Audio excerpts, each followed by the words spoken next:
So before we get into this week's episode, I think I should probably establish something first.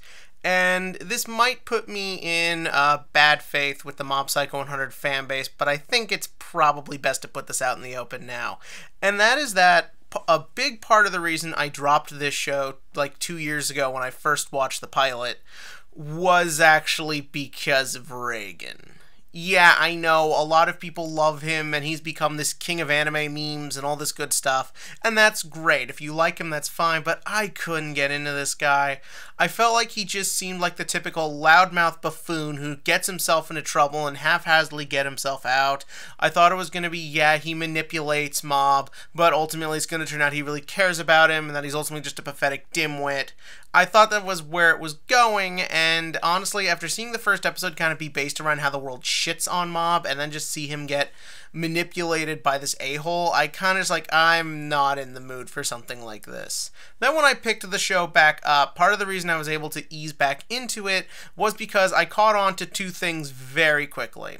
One, and this is where I think the character gets redeemed for most people, I mean, besides the fact that he does suffer a lot for his own stupidity, he does get shown to really care about Mob. He will buy Mob food a lot, try and give him legit life advice when Mob needs it, and obviously there's that very funny scene where Mob almost gets conned into owning a shady art gallery, thousands of dollars, that Reigen then saves him from, and thankfully, Reigen isn't then like, oh, you're so stupid, Mob, oh, you made me waste my time. He just saves Mob and then treats him to lunch, doesn't even think about it. He is shown to care about Mob, especially at the end of the first season, where he feels valuing Mob's innocence is more important than his own life. So they do fix that. And the other thing that made Reigen a lot more bearable for me is that he's actually not in it that much. Yeah, like, ultimately, this show is Mob's story, and Reigen is just one element of it. So it made it easy getting through a season with this guy.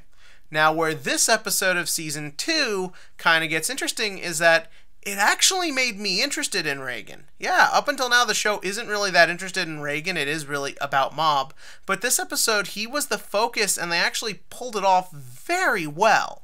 Like, essentially, the big thing about this episode, and that I actually was sort of like going, yay, at the beginning, Mob finally just stands up to Reigen and is just like, no, I have friends, they care about me, I have a life, I can't always just be your errand boy. This is important because they actually established at the beginning that that is completely correct. Mob doesn't actually need Reigen in life. Like, Mob has friends, and the friends are shown to greatly care about him. Like, can we just talk about the Body Improvement Club for a minute? I thought for certain in episode 2 when Mob joins up with these guys, the gag was going to be they're just the typical macho muscle jerks, and that Mob would leave them to join the telepathy club. No, in reality, they're these caring, sweet, lovable guys who really do just want to help Mob and care about Mob, and opening up with seeing Mob sort of achieve this personal goal and get better at push-ups, and that he's better improving himself physically and socially, and that sort of the one thing in life kind of holding him back is Reigen, who still just treats him like his dumb sidekick. So seeing that opening and establishing that Mob is very correct in feeling that he should just cut ties with Reigen is important.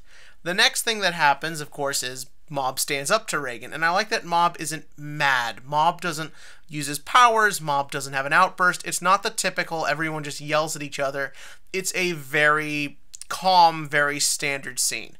And then we move into the whole episode basically being about Reigen, and I love that you sort of watch Reigen's descent, and like the descent isn't that he becomes a washed up has-been. No, he can still do his typical con man stuff, he can still make money, he's still doing fine.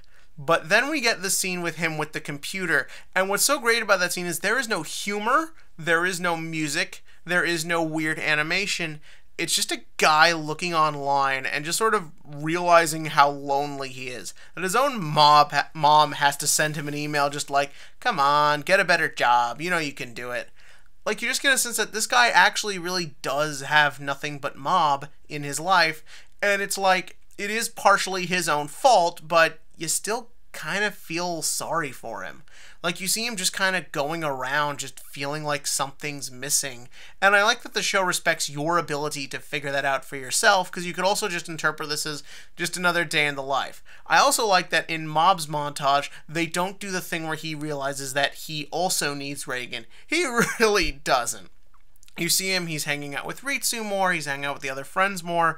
When Reigen walks by, and Mob's got the two telepathy club members with him, and they're just hanging out, being normal kids, I'm just like, you get what you get! Like, it was a funny little bit, and it's all just in Reigen's head. Nothing really interesting is going on this episode, besides this guy just kind of like feeling like he's lost in life, because he lost the only thing that matters in his life. The karaoke scene was also kind of fun, too, because you do still see that side of Mob to where he's like, he is socially awkward, he is socially anxiety, and the irony of the situation is, as much as Reigen does take advantage of him and use him for his own gain, Reigen was the first person who took Mob for who he is. Now, yes, that was for a bit of personal gain, but as I talked about earlier, it did later turn into that Reigen really does care about Mob, even if Reigen doesn't even want to realize this himself.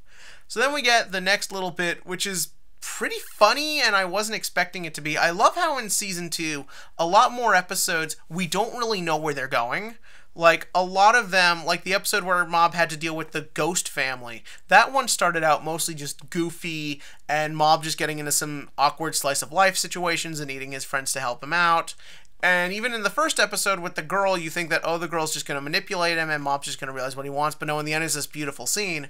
But sort of what's interesting about Season 2 is we sort of break from the typical standardness and go into some interesting realms, and the interesting thing we go into with this episode is, no, Reigen actually finds out a way to live his life and feel a sense of fulfillment without Mob. He doesn't just go back and go crawling to him. Now, I'm sure something like that will happen in the next episode to a certain extent, but no, like, ultimately, Reigen figures out how to make his life better on his own and does it, and here we end the episode off with him about to basically achieve what he's always wanted, and that is become this world-renowned psychic. He's about to basically become really famous just based on his own wits and his own cons, and Mob's just off living his life, just being a normal kid.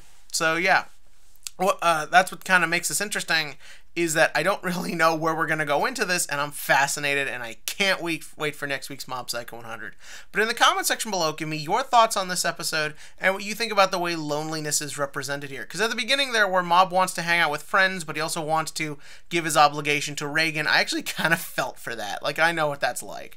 So tell me all that below. And as always, click to like, click to subscribe, and join me next time to see more of Reigen's chronic depression.